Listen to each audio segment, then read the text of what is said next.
Jadi dengan sense of competitiveness aku, pada waktu itu aku merasa, aku yakin kok aku bisa sekolah di institusi top, pendidikan top di dunia, tapi juga karirnya tidak akan tercompromise.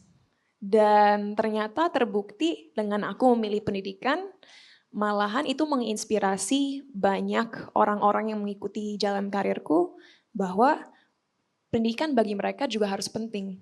Dan mereka harus mau jadi seorang yang mampu berpikir kritis, analitis, dan tentunya juga kreatif.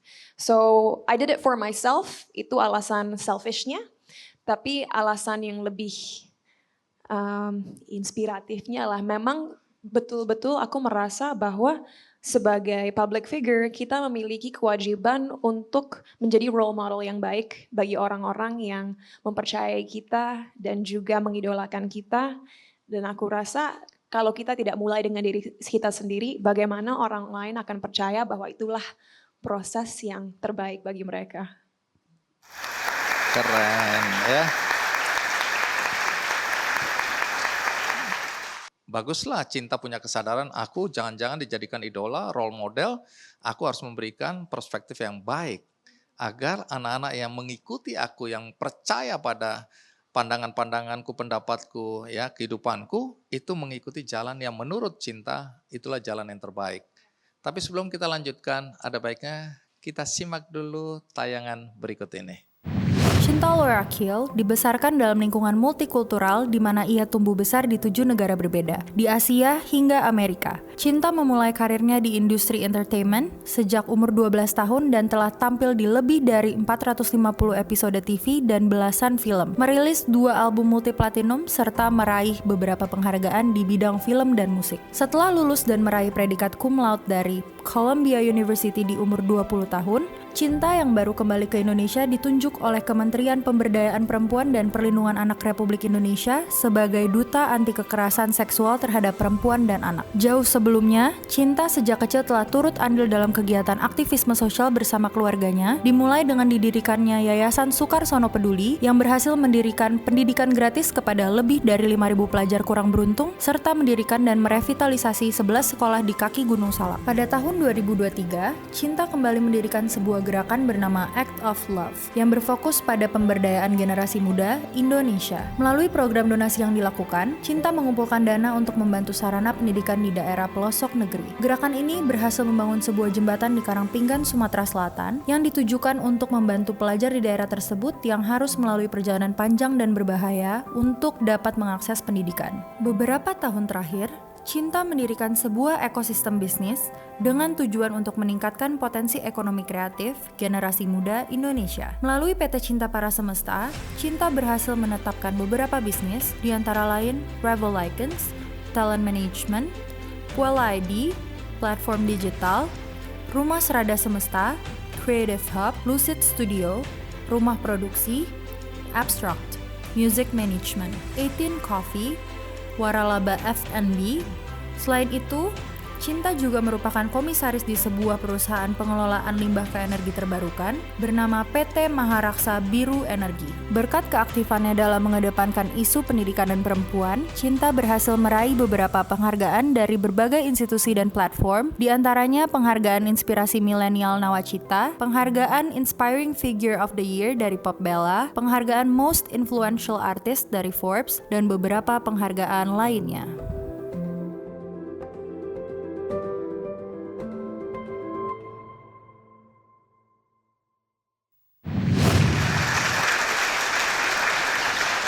Cinta, ini berkaitan dengan kemampuan ya. Aku nggak tahu apakah setiap orang sebenarnya punya kemampuan yang sama, cuma mereka tidak mengeksplor atau mengoptimalkan. Kemampuan untuk pertama memilih satu perguruan tinggi yang ternama, yang semua orang susah untuk masuknya. Kamu pilih 2 jurusan sekaligus, psikologi dan Jerman, dua-dua cum laude, kemudian karirmu juga sampai hari ini kita bisa lihat luar biasa. Nah, apakah ini kemampuan normal atau hanya berapa persen orang yang mampu menjalani kehidupan seperti kamu seperti ini? Pendidikan dan karir sama-sama sukses. Kayaknya terasa sedikit weird atau aneh ya kalau aku mungkin menjelaskan kasus diri aku sendiri. Menurut aku nggak bisa dipungkiri bahwa mungkin memang ada orang-orang di luar sana yang memenangkan genetic lottery.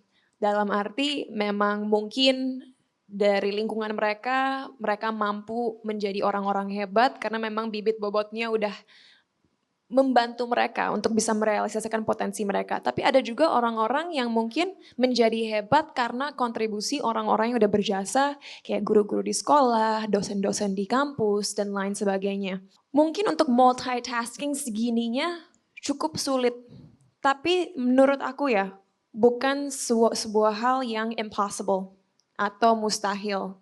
Menurut aku, saat kita belajar di sekolah, ya, kita butuh sekali di awal hidup kita waktu masih kecil mungkin bimbingan dari institusi pendidikan tersebut. Di mana kita benar-benar di-trigger curiosity-nya sehingga kita terus diasah kemampuan untuk membangun opini kita sendiri, melihat informasi dari berbagai sudut, dan akhirnya tidak mudah percaya atau tidak mudah didorong oleh orang-orang di sekitar kita untuk harus mengikuti jalan hidup A, B, C, atau D. Mungkin kalau berbicara dari kasus aku sendiri, tadi sempat backstage aku ngomong sama Bang Andi, kenapa sih aku bisa berpikir kayak gini? Menurut aku biasa aja, tapi menurut Bang Andi mungkin kayak dulu aku pernah bikin pidato tentang moderasi beragama di Kemenak, itu adalah sesuatu yang out of the ordinary. Dan aku ngomong ke Bang Andi tadi, suatu hal yang menurut aku udah jadi sesuatu yang otomatis adalah scientific thinking. I'm so sure teman-teman di sini tahu itu artinya apa. Tapi just to make sure ya, mungkin bagi yang mungkin kurang familiar, scientific thinking bukan berarti kita di lab terus nyampur-nyampurin kimia bermacam-macam terus tiba-tiba ada explosion, that's scientific, nggak gitu. Scientific thinking adalah framework berpikir, di mana kita tahu saat kita tidak mengetahui sesuatu, kita mulai dengan bertanya, kita mulai dengan membuat sebuah hypothesis. Dari situ kita bertanya, setelah itu kita mencari evidence, setelah itu kita dapatkan hasil, dan dari situ kita validasi apakah hasil itu benar. Jadi kita harus ngetesnya berulang-ulang kali. Dalam segala hal dalam hidup kita, kita harus punya pemikiran seperti itu. And this for me comes very naturally. Bahkan dalam sistem pendidikan yang aku alami, misalnya kita belajar soal agama. Kita nggak hanya menerima agama itu mentah-mentah, misalnya hanya baca tentang agama dari segi Al-Quran. Kita juga baca dari First Testament atau the Torah. Baca juga dari New Testament atau Alkitab, the Bible. Baca juga dari Holy Scriptures-nya Hindu dan Buddha dan lain sebagainya. Dari situ kita tidak hanya mengamati misalnya agama dari segi teologi, tapi juga filosofi, literatur. Jadi benar-benar kita menganalisa segala sesuatu dari berbagai schools of thought. Dan dari situ dunia tuh menjadi tiba-tiba jauh lebih luas. Di mana setiap hal yang kita amati. Satu lagi sebelum kita undang tamu yang kedua, kita punya satu tamu lagi ya. Ini datang dari jauh-jauh ini, Palembang. Nanti kita akan dengarkan pandangan dia juga, karena ini anak istimewa juga, Cinta. Tapi satu hal, Cinta, mengapa hari itu ketika Cinta di tengah karir yang menanjak, memilih untuk melanjutkan pendidikan dan tidak main-main ya.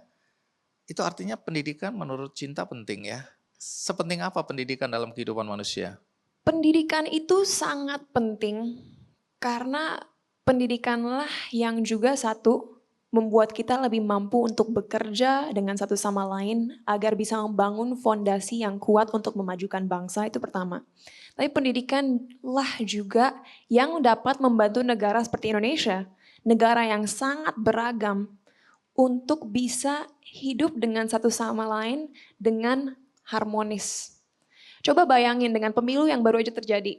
Kenapa ada polarisasi yang luar biasa di negara seperti Indonesia, padahal kalau dari segi filosofi atau identitas negara yang kita punya, kita sangat memeluk perbedaan dan keberagaman, apapun itu. Perbedaan berpikir, perbedaan kepercayaan, perbedaan ras, perbedaan suku. How is it possible polarisasi bisa luar biasa buruk atau parah di negara kita? Karena rapuhnya fondasi pendidikan yang ada di negara kita. Saat kita diberikan pendidikan yang baik dan tentunya kita juga menginternalisasi apa yang kita pelajari dengan baik, kita diberikan framework berpikir sehingga kita belajar apa itu critical thinking. Itu pasti kalian udah sering banget dengar, aduh bosen deh pembicaraan tentang critical thinking. Tapi critical thinking itu sebenarnya sangat-sangat vital untuk kemajuan bangsa ini. Karena critical thinking lah yang membantu kita memilah hoax dari fakta. Membantu kita melihat segala berita-berita yang ada di luar sana dan melihat yang mana yang subjektif, yang mana yang benar-benar kenyataan. Dan karena pondasi pendidikan negara kita masih perlu dikembangkan lagi, akhirnya terjadilah polarisasi karena banyak sekali, bukan teman-teman di ruangan ini ya, tapi di luar sana yang berpikir, oh aku dan kamu berbeda, kita dan mereka berbeda. Kalau kita berbeda, berarti kita harus saling membenci. And that is so dangerous. Dan Bang Andi sempat bilang tadi backstage, itu pidato kamu beda loh dari yang lain. Aku merasa ide yang aku ucapkan tidak sama sekali beda dengan apa yang ada di dalam pikiran orang-orang. Penyampaiannya yang berbeda, diksi yang aku pilih yang berbeda. Dan bagaimana aku bisa mengutarakan ide-ide kompleks seperti itu karena pendidikan yang aku dapatkan. Sehingga aku tahu bahwa jika aku memiliki suatu ide yang controversial atau berbeda daripada umumnya, aku harus tahu bagaimana menyampaikannya, satu dengan fakta yang kuat, tapi juga dengan cara yang tidak mengancam cara pandang dunia orang lain. Karena saat kita merasa cara pandang dunia kita terancam, kita akan merasa defensif.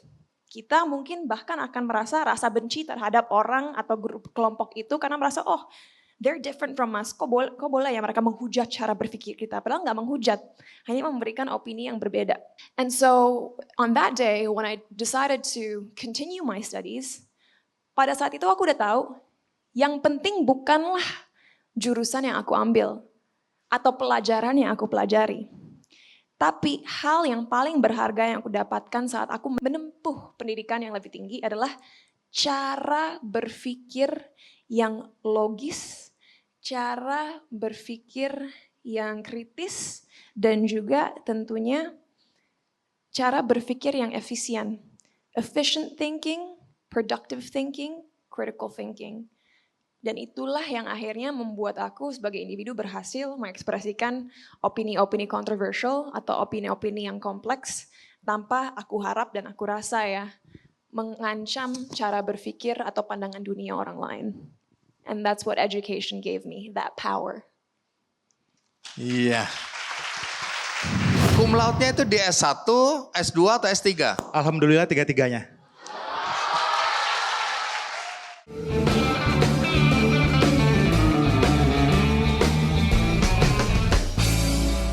Jelajahi cara baru mendapatkan informasi. Download Metro TV Extend sekarang.